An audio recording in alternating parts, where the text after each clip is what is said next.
असुरराज महाबली की, असुरराज महाबली की, असुरराज महाबली की, असुरराज महाबली की, असुरराज महाबली की, असुरराज महाबली की, असुरराज महाबली की, असुरराज महाबली की, असुरराज महाबली की, असुरराज महाबली की, असुरराज महाबली की।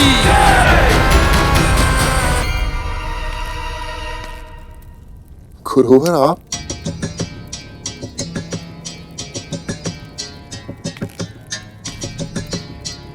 विजय भव।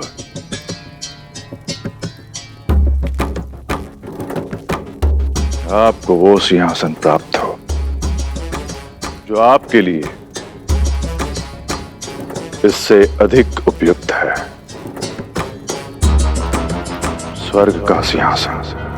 शंका के लिए क्षमा चाहता हूं गुरुवर, किंतु आप जो आशीर्वाद दे रहे हैं उसका सफल होना असंभव है। देवताओं की शक्ति असीमित है, न जाने कितनी बार उनसे पराजित हो चुके हैं हम असुर। अब नहीं होंगे। यह सत्य है कि इतिहास अपने आप को दोहराता है, किंतु यह भी सत्य है कि कर्मवीर अपना भाग्य बदल सकते हैं, और इतिहास भी। आप आक्रमण करेंगे राजा। इस बार विजयश्री की माला आपके वक्ष पर ही होगी, ये वचन है मेरा। जो आज्ञा गुरुदेव।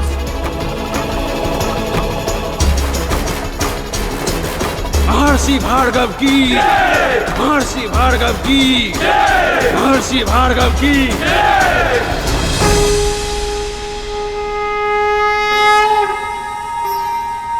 भैया आपने तो कहा था महर्षि दुर्वासा के श्राप में भी संसार की भलाई ही छुपी होती थी, किंतु जो मैंने अभी अभी सुना उसमें तो केवल विनाश की ध्वनि है। ध्वनि विनाश की है, परंतु उसमें छुपा है संतुलन का नाद। यह सृष्टि संतुलन से ही संभव होती है गरुड़। सदैव विजयी होने के कारण देवता अभिमानी हो गए थे। संतुलन का स्थापित होना समय की मांग थी। महर्षि दुर्वासा के श्राप ने इंद्र के अहंकार को तो ठेस पहुंचाई, किंतु इंद्र समेत अन्य सभी देवताओं के अहंकार का पूरी तरह नष्ट होना अभी शेष था। अब तक दानवों की हार होती थी, और उसके कारण होता था मां अदिति का तिरस्कार, किंतु अब तिरस्कार की बारी थी माता अदिति की, और इस युद्ध के परिणाम का प्रभाव मां कद्रु और मां विंता के मन पर भी पड़ने वाला था।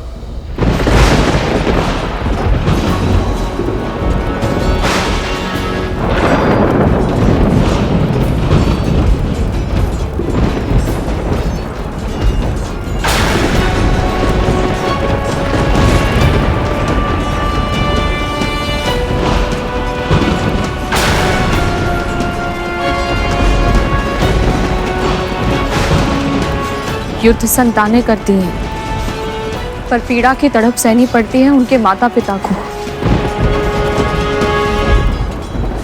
दीदी, हमें एक दूसरे को वचन देना होगा। जैसे मैं और आप आज तक कभी नहीं लड़े, हमारी संतानें भी आपस में झगड़ा कभी नहीं करेंगी। स्वयं नीलकंठ भगवान शिव जी ने एक यज्ञ के फलस्वरूप मुझे ये माला दी थी, जिसे जो धारण करेगा उसे ऐसी प्रतापी संतान प्राप्त होगी जिसके नाम और यश की कीर्ति समस्त ब्रह्मांड में फैलेगी। तू भी ना विंता, जिन्होंने भी जन्म तक नहीं लिया, उनके झगड़े के बारे में अभी से क्यों चिंता करना?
श्रीहीन होने के बाद भी देवता हमसे बहुत शक्तिशाली हैं गुरुदेव।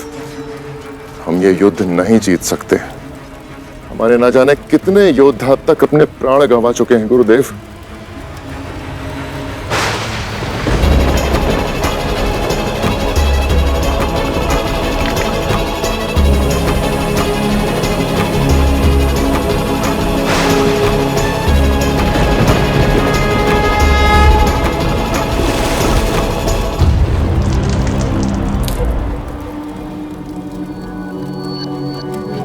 ध्यान से देखिए राजन, आपका एक भी योद्धा नहीं मारा गया है।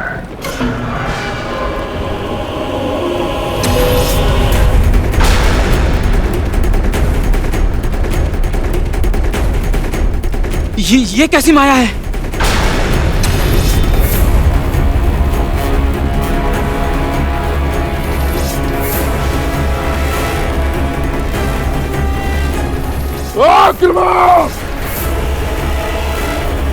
भागो, अपने अपने प्राण बचाओ।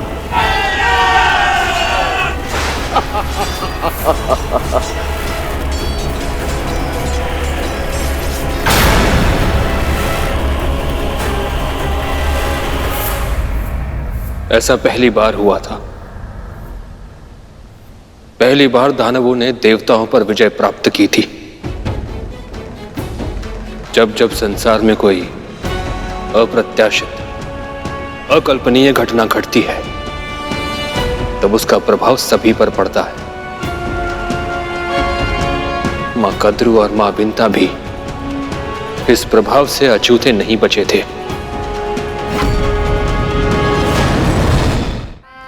असुरराज महाबली की, असुरराज महाबली की, असुरराज महाबली की, असुरराज महाबली की, असुरराज महाबली की, असुरराज महाबली की, असुरराज महाबली की, असुरराज महाबली की, असुरराज महाबली की, असुरराज महाबली की।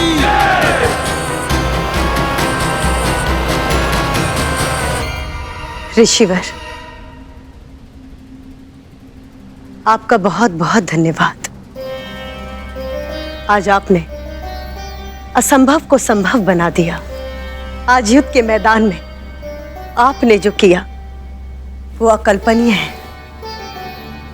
सदा से शोषित रहे हैं हम असुर, पराजय हमारा स्वभाव बन गई थी।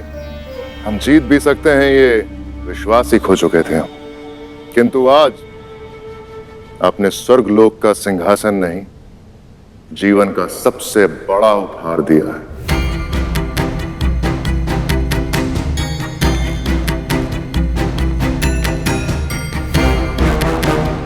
अब सृष्टि में संतुलन स्थापित होगा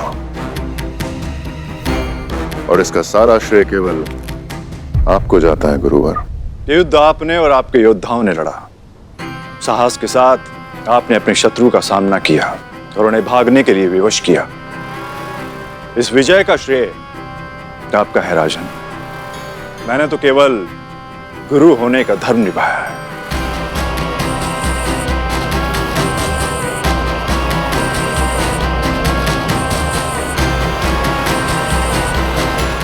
आइए मां। राजमाता अदिति की, राजमाता अदिति की, राजमाता अदिति की, राजमाता अदिति की, राजमाता अदिति की, राजमाता अदिति की, राजमाता अदिति की। पुत्र, आज ईश्वर के सिंहासन पर बिठाकर तूने अपनी मां का मान बढ़ाया है, किंतु ये पर्याप्त नहीं। आज तुझे एक वचन देना होगा कि आज के बाद देवता इस सिंहासन पर कभी नहीं बैठेंगे। आज के बाद मेरे पुत्र किसी भी युद्ध में पराजित नहीं होंगे। और आज के बाद महान असुर राज महाबली की मां का गर्व से उठा हुआ यह शीश कभी नहीं झुकेगा। वचन दो। मैं वचन देता हूं मां, जब तक देवताओं का समूल नाश नहीं कर देता मैं शांत नहीं बैठूंगा। असुरराज महाबली की, असुरराज महाबली की, असुरराज महाबली की, असुरराज महाबली की, असुरराज महाबली की। महर्षि दुर्वासा के एक श्राप से यदि देवताओं का राजपाट, यश, वैभव सब कुछ छिन सकता है, तो उनके आशीर्वाद से मिली माला से विंता क्या नहीं कर सकती है। मुझे अपने संतानों के हित की रक्षा करनी ही होगी। इंद्र और अन्य देवताओं के अहंकार के कारण ही आज उनकी इतनी भीषण हार हुई है। हम अपनी संतानों को विनय की शिक्षा देंगे ताकि उन्हें कभी ऐसे दुर्भाग्य का सामना ना करना पड़े, है ना दीदी? दीदी, किस सोच में पड़ गई आप? कुछ नहीं। असुरराज महाबली की, असुरराज महाबली की। दीदी, मैं तुम्हारे लिए बहुत प्रसन्न हूँ। बहुत बहुत बधाई हो।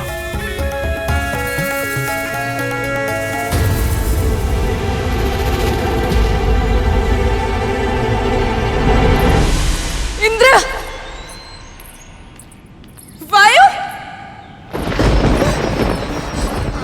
अग्नि, इंद्र, कहाँ चले गए तुम सब? इंद्र, तुम्हारी माता तुम्हें पुकार रही है, कहाँ चले गए? इंद्र,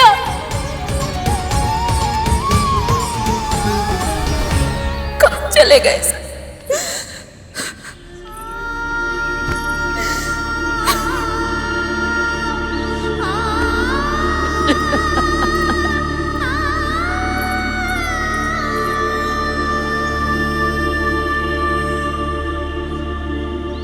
मैंने चारों ओर ढूंढ लिया है, न जाने कहाँ है मेरे पुत्र। पहले तो मेरा स्वर सुनते ही लौट आते थे, परंतु आज दीदी, बाहरी नेत्रों से ढूंढना बंद कीजिए, मन की आंखों से देखिए, अपने हृदय से अनुभव कीजिए। आपकी अंतरात्मा अपने पुत्रों को स्वयं ढूंढ लेंगी।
कितना ढूंढा मैंने तुम सबको, और तुम सब यहाँ यहाँ क्या कर रहे हो?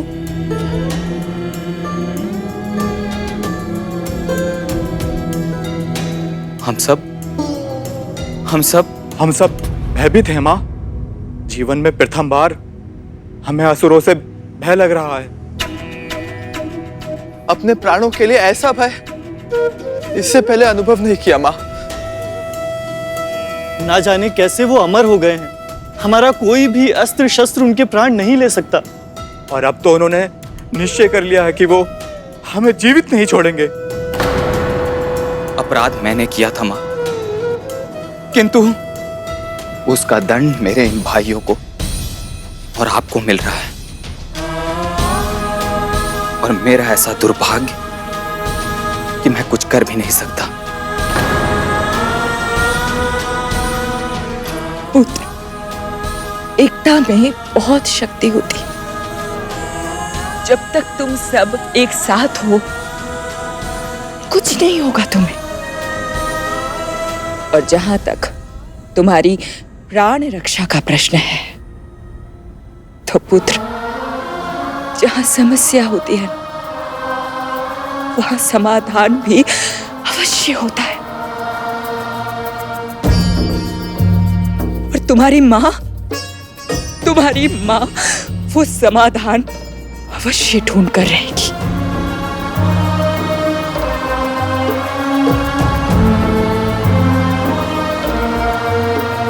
जो पुत्र अपने माता पिता का सम्मान करते हैं, उनकी आज्ञा का पालन करते हैं, वो अधिक समय तक सत्मार्ग से दूर नहीं रह सकते। जब से महर्षि दुर्वासा ने भगवान शिव के वरदान स्वरूप मिली वो महान माला विंता मां को दी थी, कद्रू मां के मन में ईर्ष्या के अंगार सुलगने लगे थे। अपने आप को अपनी छोटी बहन विंता से उत्तम सिद्ध करने की हठ ने उनके मस्तिष्क में जड़ें जमा ली थी। यहां तक कि अपने पुत्रों के लिए प्रार्थना करते समय भी उनके मन में यही एकमात्र विचार हावी रहता। और इसीलिए जब उनकी प्रार्थना स्वीकार होने का समय आया तो उन्होंने महर्षि कश्यप से कहा,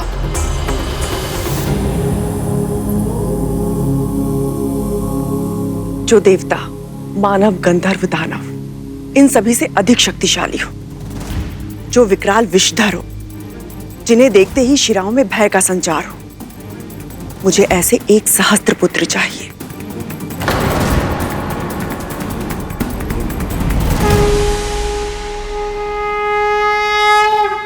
तथास्तु, तथास्तु, तथास्तु। ऐसे बलशाली पुत्र होंगे तो अवश्य त्रिलोकी सामग्री बन जाऊंगी मैं। फिर विंता ही नहीं, दिति अदिति सब झुकेंगे मेरे आगे।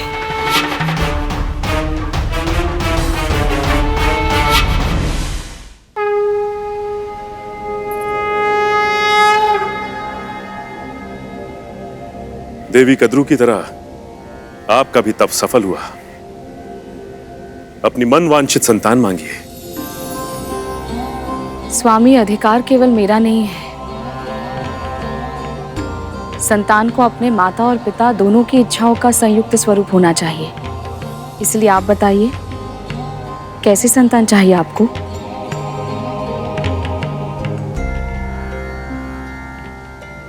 देवी, हम एक ऐसे पुत्र की कामना करते हैं जो माता पिता को अपना आदर्श समझे और जो संसार को ऐसी शिक्षा दे सके कि माता पिता की भक्ति से संसार का समस्त ऐश्वर्य पाया जा सकता है। एक ऐसे पुत्र की कामना जो संसार में देवों और असुरों के बीच के संग्राम को रोककर सृष्टि में संतुलन स्थापित करे। आपने मेरी कल्पना को स्वर दे दिया। जिसके मन में सृष्टि का कल्याण हो और चित्त में हो नारायण के चरण, मुझे ऐसे सदाचारी पुत्र का वरदान दे दीजिए स्वामी।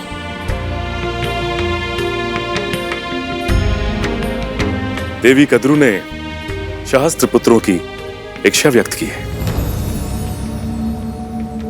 किंतु आप केवल एक ही पुत्र चाहती। जिसे जो धारण करेगा उसे ऐसी प्रतापी संतान प्राप्त होगी जिसके नाम और यश की कीर्ति समस्त ब्रह्मांड में फैलेगी। आप सही कह रहे हैं। संतान के समुचित विकास के लिए भाई या बहन का होना आवश्यक होता है। मेरे पुत्र को एक और साथी दे दीजिए स्वामी। तथास्तु, तथास्तु, तथास्तु।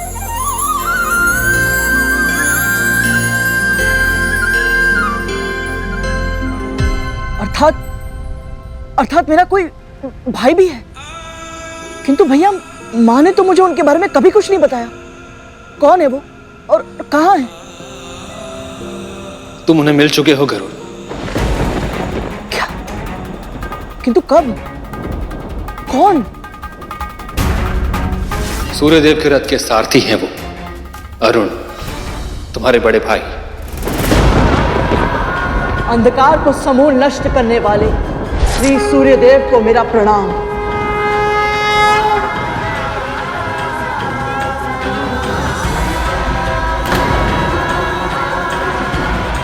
माँ ने तो मुझे सदा सत्य का पाठ पढ़ाया और उन्होंने मुझसे इतना बड़ा सत्य छुपाया, पर क्यों?